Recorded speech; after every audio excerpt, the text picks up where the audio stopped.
Hi friends, this is Mahesh. Welcome back to my channel Telugu local fact. ఇంతవరకు మీరు నా channel subscribe చేసుకోకపోతే వెంటనే సబ్స్క్రైబ్ చేసుకోండి అండ్ ఈ వీడియో లాస్ట్ వరకు చూసి మీ అభిప్రాయాన్ని తెలియజేయండి. ఈరోజు నేను మరో ఇంట్రెస్టింగ్ బయోగ్రఫీతో మీ ముందుకు వచ్చేసా. మరీ లేట్ చేయకుండా వీడియోలోకి వెళ్ళిపోదాం. అన్నా లెజ్నోవా ఈ పేరు అంటే చాలా మందికి తెలియకపోవచ్చు, కానీ జనసేన పార్టీ అధ్యక్షుడు పవన్ కళ్యాణ్ గారి భార్య అంటే ఎవరికైనా తెలుసు. పవన్ కళ్యాణ్ గారి భార్యగా, ఇద్దరు పిల్లల తల్లిగా, కొనిదెల వారి ఫ్యామిలీలో అందరితో సన్నిహితంగా ఉంటూ చాలా మంచి పేరు తెచ్చుకున్నారు అన్నా లెజ్నోవా. ఆమె బయట ఎప్పుడు వచ్చినా సరే అచ్చమైన తెలుగు అమ్మాయిలా సాంప్రదాయంగా వస్తారు. మన కట్టుబాట్లని చాలా గౌరవిస్తారు. ఆమె క్రిస్టియన్ అయినా సరే మన కట్టుబాట్లని, మన సాంప్రదాయాల్ని చాలా బాగా ఫాలో అవుతారు, గౌరవిస్తారు. ఆమె బయట ఎప్పుడు చాలా తక్కువగా కనిపిస్తారు. ఎప్పుడు మీడియా ఛానల్స్తో కూడా ఆమె ఇంటరాక్ట్ అవ్వరు. అందరితో చాలా చక్కగా మాట్లాడుతూ అందరితో సన్నిహితంగా చాలా బాగా ఉంటారు. ఆమె జీవితంలో ఎవరికి తెలియని విషయాలు ఈ రోజు మనం ఈ వీడియోతో తెలుసుకుందాం. అన్నా లెజ్నోవా గారు 1980 ఆగస్టు 3న రష్యాలో జన్మించారు. అలాగే పవన్ కళ్యాణ్ గారు 1971 సెప్టెంబర్ 2న జన్మించారు. వీళ్ళిద్దరి మధ్య 9 సంవత్సరాల వయసు తేడా ఉంటుంది. పవన్ కళ్యాణ్ గారికి అన్నా లెజ్నోవాతో వివాహం జరగకముందే అతనికి 2 పెళ్లిళ్ళు జరిగాయన్న విషయం మనందరికీ తెలుసు. 1997లో విశాఖపట్నానికి చెందిన నందిని అనే అమ్మాయితో పవన్ కళ్యాణ్ గారి మొదటి వివాహం జరిగింది. గోకులంలో సీత సినిమా పూర్తవగానే వాళ్ళ వివాహం జరిగింది. అప్పటికి పవన్ కళ్యాణ్ గారికి 26 సంవత్సరాలు మరియు నందినికి 19 సంవత్సరాలు. అయితే వివాహమైన కొద్ది సంవత్సరాలకే వాళ్ళిద్దరికీ మనస్పర్ధలు రావడం వల్ల నందిని గారు వాళ్ళ పుట్టింటికి వెళ్ళిపోవడం జరిగింది. 2000 సంవత్సరం ఏప్రిల్ నెలలో రిలీజ్ అయిన బద్రి సినిమాతో రేణుదేశాయ్ పరిచయం అయింది. ఆ సినిమా షూటింగ్లో వాళ్ళు ఒకరినొకరు ఇష్టపడ్డారు. అప్పట్లోనే సహజీవనం చేయడం మొదలుపెట్టారు. అయితే అప్పటికి ఆయన నందిని గారితో విడాకులు తీసుకోలేదు. రేణుదేశాయ్ అండ్ పవన్ కళ్యాణ్ బంధానికి ప్రతిరూపంగా 2004లో వాళ్ళిద్దరికీ అకీరా నందన్ జన్మించాడు. అయితే నందిని గారు 2007 జూన్లో పవన్ కళ్యాణ్ నాతో విడాకులు తీసుకోకుండానే రేణుదేశాయ్తో పెళ్లి చేసుకున్నాడని విశాఖపట్నం కోర్టులో కేసు వేశారు. అయితే పవన్ కళ్యాణ్ గారు తాను రేణుదేశాయ్ని పెళ్లి చేసుకోలేదని కోర్టులో నిరూపించారు. సో కోర్టు ఆ కేసుని కొట్టివేసింది. అయితే 2007 జూలైలో పవన్ కళ్యాణ్ గారే నాకు నందినితో విడాకులు కావాలని, పెళ్ళైనప్పటి నుంచి తను నాతో అసలు లేదని విశాఖపట్నం కోర్టులో కేసు వేశారు. అయితే కోర్టు ఇచ్చిన తీర్పుతో పవన్ కళ్యాణ్ గారు నందిని గారికి 5 కోట్ల రూపాయలు భరణంగా ఇచ్చి విడాకులు తీసుకున్నారు. అకీరా నందన్ పుట్టిన 5 సంవత్సరాల తర్వాత పవన్ కళ్యాణ్ గారు రేణుదేశాయ్ని పెళ్లి చేసుకున్నారు.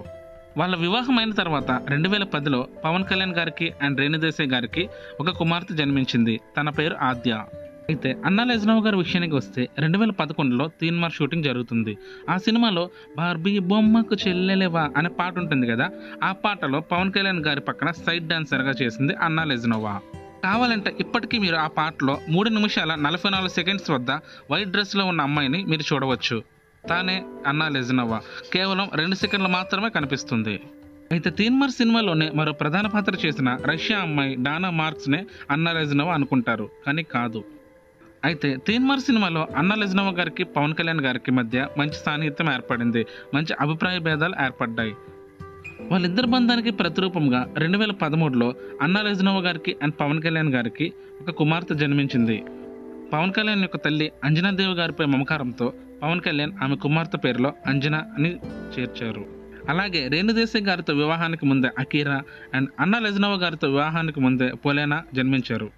అయితే రేణుదేశాయ్ గారితో వివాహ బంధంలో ఉండగానే అన్నా లెజ్నోవా గారితో అంత సన్నిహితంగా ఉండడం పవన్ని ఎంతో గాఢంగా ఇష్టపడే రేణుదేశాయ్కి అస్సలు నచ్చేది కాదు. అప్పుడు వచ్చిన విభేదాల కారణంతో రేణుదేశాయ్ గారితో విడాకులు తీసుకున్నారు పవన్ కళ్యాణ్. కానీ పవన్ కళ్యాణ్తో విడాకులు తీసుకోవడం రేణుదేశాయ్కి ఏమాత్రం ఇష్టం ఉండేది కాదు. అసలు తనకు విడాకులు ఇవ్వడం ఏమాత్రం ఇష్టం లేదు. కానీ పవన్ కళ్యాణ్ గారు బలంగా కోరుకోవడంతో ఆమె 2012లో విడాకులు తీసుకున్నారు. రేణుదేశాయ్ని వదిన అనే పిలిచే పవన్ కళ్యాణ్ అభిమానులకు కూడా ఈ డెసిషన్ అసలు ఇష్టం ఉండేదే కాదు. అయితే పొలేనా అంజనా పవనోవా పుట్టిన 6 నెలల తర్వాత పవన్ కళ్యాణ్ హైదరాబాద్లోని ఎర్రగడ్డ పక్కన ఉన్న రిజిస్టర్ ఆఫీసులో అన్నా లెజ్నోవాని వివాహం చేసుకున్నారు. వాళ్ళు రిజిస్టర్ మ్యారేజ్ చేసుకున్నారు. లెజ్నోవా గారు తీన్మార్ సినిమాతో పాటు ఎన్నో దక్షిణాది సినిమాలో చిన్న చిన్న పాత్రలు చేస్తూ వచ్చారు. అయితే పవన్ కళ్యాణ్తో నటించిన తీన్మార్ సినిమాతోనే ఆమె తెలుగు ఇండస్ట్రీకి పరిచయం అయ్యారు అండ్ వ్యక్తిగత జీవితానికి కూడా. ఆమె రష్యాలో పుట్టిన క్రిస్టియన్ అయినా సరే భారతదేశ సంస్కృతులను చాలా బాగా ఫాలో అవుతారు. మన సాంప్రదాయాన్ని చాలా బాగా గౌరవిస్తారు. ఆమె ఫ్యామిలీ ఫంక్షన్స్కి ఏ ఫంక్షన్కైనా సరే చీర కట్టుతో హాజరవుతారు. ఒకనాడు నాగబాబు గారు పవన్ కళ్యాణ్ కోసం మాట్లాడుతూ ఇలా అన్నారు, అసలు పవన్ కళ్యాణ్కి పెళ్ళిళ్ళనే చేసుకోవడం ఇష్టం లేదు, కానీ ఇలా 3 పెళ్ళిళ్ళు రకరకాల కారణాల వల్ల చేసుకోవాల్సి వచ్చింది.